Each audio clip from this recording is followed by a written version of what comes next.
The epic theme song, the random drawn out smiles, the waiting 9 seasons to watch a man fly. We all know it. Welcome to Rotten Damians. In case you hadn't guessed it, today we are discussing Smallville. More specifically, the most terrifying episodes of Smallville Season 1. I know the show is predominantly superhero / sci-fi, but I gotta admit, some episodes are outright creepy and they share certain parallels to classic horror stories.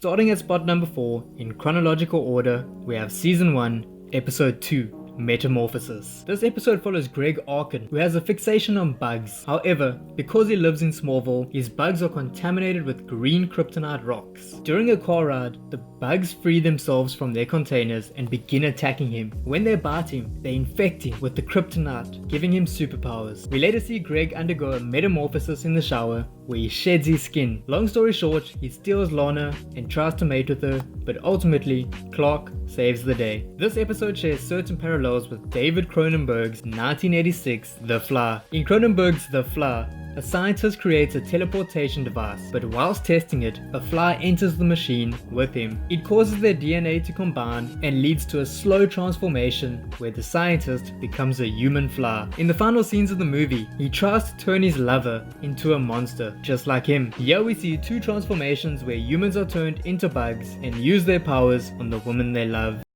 In spot number 3, we have Season 1, Episode 6, Hourglass. This episode follows Harry Falk, who accidentally falls into a lake in a retirement home. The lake is filled with kryptonite rocks, which allows it to act as a fountain of youth. Harry is transformed back to his younger self. However, unbeknownst to the town, he is a famous serial killer. He uses his newly found youth by killing his victims with a piano chord. Again, long story short, he eventually targets Martha Kent and Clark saves the day by allowing him to drown in fallen grain. The episode shares parallels to many slasher films, but the one that comes to mind is John Carpenter's Halloween, especially when we see Harry chase Martha Kent with a kitchen knife. Halloween is a film franchise that follows Michael Myers, a silent masked murderer who kills his victims, usually with a kitchen knife. If you're familiar with the slasher genre, you'll know about the final girl trope. It basically means that in slasher horror movies, there is always an innocent female character that survives. In these 2 stories, we follow crazed murderers who are eventually defeated and unable to murder their final girls. This episode could fit into any slasher movie, but Halloween is the most recognized. In spot number 2, we have Season 1, Episode 10, Shimmer. This episode follows Jeff Palmer, who discovers a green kryptonite-infected rose. He rubs the oils of the rose onto his body, which allows him to become invisible. He uses his invisibility to attack Lex Luthor and his girlfriend Victoria. If you're a horror fan, surely you can guess what movie this episode parallels. I'll give you 3 seconds to think about it.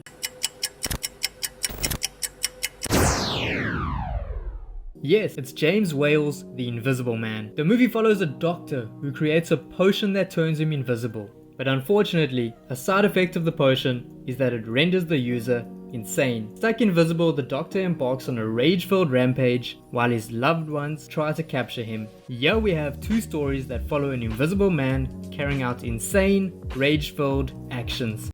In spot number 1, we have Season 1, Episode 17, Reaper. This episode follows Tyler Randall, who upon his mother's request, suffocates her with a pillow. He gets caught and accidentally falls out of a window, which kills him, but also wedges a kryptonite bracelet into his wrist. The stone reincarnates him and gives him the power of death. Anyone he touches will turn to dust. He uses his powers to target elderly ladies on their deathbed. This episode parallels a lesser-known horror classic. It parallels episode 81 of Rod Sterling's The Twilight Zone. The episode is titled Nothing in the Dark and follows an elderly woman named Wanda. She refuses to leave her dark basement because she is fearful that death is outside waiting for her. She eventually hears a commotion outside and finds a wounded police officer named Harold. She brings him inside, catering to his wounds. It is later revealed that Harold is, in fact, death. He explains to her that death should not be feared and will be painless. She willingly touches him and her soul moves on,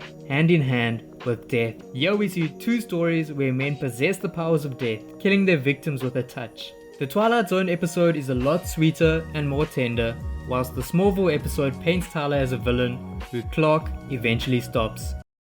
Before you click off this video, I have one honorable mention.